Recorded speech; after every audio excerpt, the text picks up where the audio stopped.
हूं, क्योंकि महिलाओं ने बढ़ चढ़कर भारतीय जनता पार्टी के पक्ष में मतदान किया है। और मैं मानता हूं कि प्रथम चरण में 26 सीटों से जो शुरुआत हुई है, हमारे लक्ष्य 200 पार को सिद्ध करने में हमें बड़ी सरलता रहेगी। इसी तरह से चुनाव आगे बढ़ता रहा, भारतीय जनता पार्टी 200 से ज्यादा सीटों के साथ बंगाल में सरकार बनाएगी, इसका मुझे विश्वास है। भाजपा के सभी कार्यकर्ताओं का विश्वास है। आसाम में भी अभी जो सीटें हैं, इससे ज्यादा सीटों के साथ हम पूर्ण बहुमत की भारतीय जनता पार्टी की सरकार बनाएंगे। आप लोगों का बहुत बहुत धन्यवाद। अब पूछ सकते हैं आप।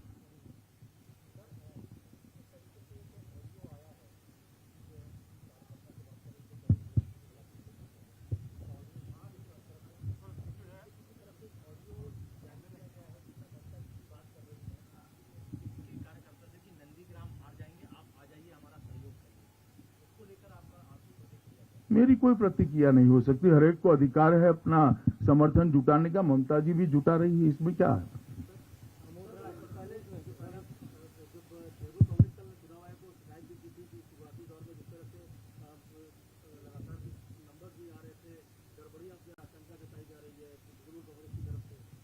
नहीं, मगर क्या गड़बड़ी? तृणमूल कांग्रेस के एक भी पोलिंग एजेंट ने कोई फरियाद नहीं करी है। गड़बड़ी तो पोलिंग बूथ के अंदर होती है। गड़बड़ी नहीं हुई वो उनकी कंप्लेन है, मगर वो अच्छे से बोल नहीं पाते हैं, कि बोलने में थोड़ा संकोच होता है कि इस बार हम गड़बड़ी नहीं कर पाए। यही कंप्लेन है उनका।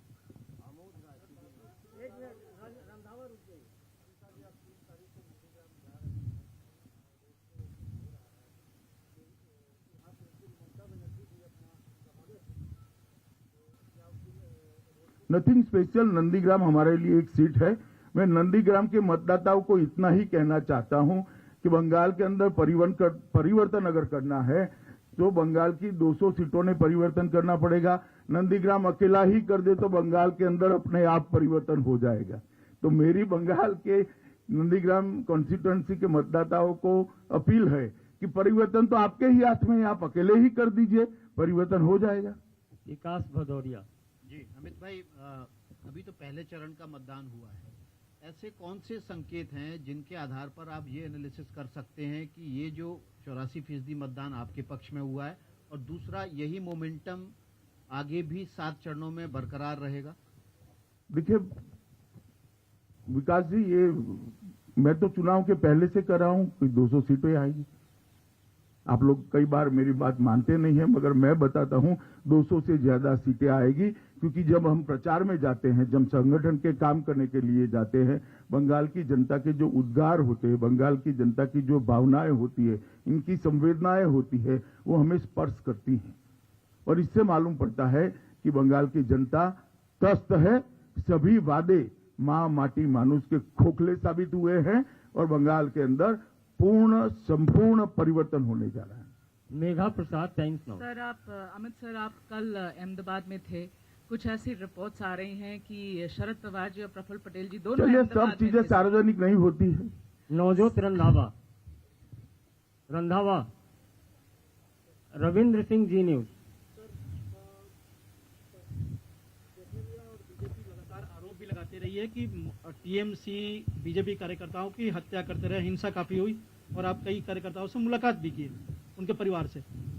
अब बीजेपी के ही जो शामिल हो गए हैं, उनसे ममता बनर्जी खुद फोन कर रही हैं कि हमें समर्थन करो। एक तरफ हिंसा और दूसरी तरफ इस तरह की अपील। आपको लग रहा है कि जमीन खिसकने का डर है, या फिर अपने लोगों को वापस लेना चाहते हैं? जमीन खिसकने के लिए टेलीफोन कॉल का परिचायक होना जरूरी नहीं है।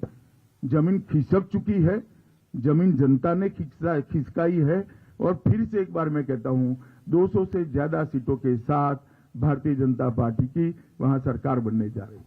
विनीत, टीवी 18।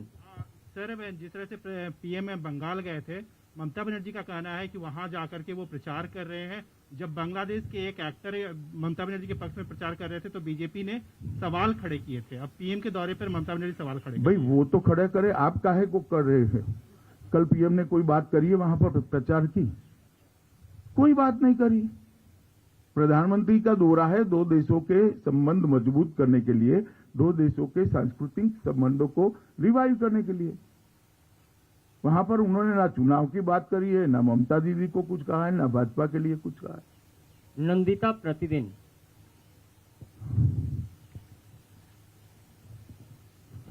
तृणमूल कांग्रेस बार बार आरोप लगा रही है कि आप लोग ईसी को कंट्रोल कर रहे हैं। इस संदर्भ में कल उन्होंने एक टेप भी निकाला है जिसमें आपके दो नेता बात कर रहे हैं और वो लोग डिमांड है कि उसमें जो बातचीत हुई है उसी बेसिस में ईसी ने स्टेप्स लिए हैं। ऐसा है, ये बातचीत को जरा ध्यान से सुनिए। मुझे लगता है आपको ममता जी का आरोप ब्रह्म वाक्य लगता है, ध्यान से सुना नहीं है। इसमें हमारे दो नेता बात कर रहे हैं, इतनी जगह पे हमने ट्रांसफर के लिए डिमांड करनी पड़ी। ये डिमांड तो हमने राइटिंग में रखी है, इसमें टैप की जरूरत नहीं है। ब्लैक एंड व्हाइट में लिख कर दिया है। एक नेता दूर थे, दूसरे नेता हेडक्वार्टर पे थे, वो फीडबैक दे रहे हैं कि ये कॉन्स्टिट्यूंसी के लिए भी कंप्लेन करो, इनके भी ट्रांसफर के लिए कहो। तो इसमें क्या कोई गोपनीय बात है ही नहीं। सवाल इसमें से होता है फोन किसने टैप किया, जो आप नहीं उठाते हो और शायद अब भी नहीं उठाएंगी नंदिता जी आप, कि फोन किसने टैप किया वो सार्वजनिक करो जरा। किस प्रकार से चुनाव चल रहा है, ये क्या लोकतांत्रिक व्यवस्था है फोन टैप करना विपक्ष के लोगों का? इसमें तो कुछ गोपनीय नहीं है। ये जो बात हुई है हमने ब्लैक एंड व्हाइट में टाइप कर चुनाव आयोग को दिए। क्या बम फोड़ा है उन्होंने इसमें बड़ा? आप लोगों को लगता है बड़ा कूप निकल कर आ गया, कुछ नहीं है। हमने राइटिंग में दिया है बाबा चुनाव आयोग को। मगर मूल इसके अंदर सवाल तो ये है कि फोन कैसे टैप हुआ, किसकी सूचना से हुआ, किसकी परमिशन से हुआ। और चुनाव आचार संहिता लागू हो जाने के बाद सरकार फोन टैपिंग की सूचना दे सकती है without consent of election commission. इसमें तो एक क्वेश्चन एराइज होता है, ये आपको तृणमूल कांग्रेस की प्रेस कॉन्फ्रेंस में पूछना चाहिए था। प्रेमांशु आनंद बाजार पत्रिका।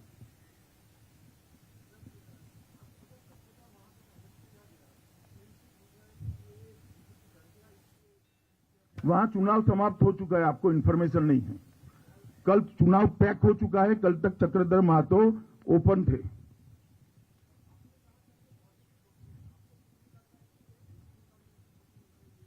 देखिए, एंटी इनकम्बेंसी तभी एनकेस होती है कि किसी और से आशाबंदी हो, और मैं मानता हूं भाजपा से आशाबंदी है, इसलिए मैं उसको सकारात्मक मतदान भारतीय जनता पार्टी के पक्ष में मानता हूं। प्रधानमंत्री जी पर विश्वास है, भारतीय जनता पार्टी की सभी सरकारों के आचरण पर विश्वास है, बंगाल की जनता।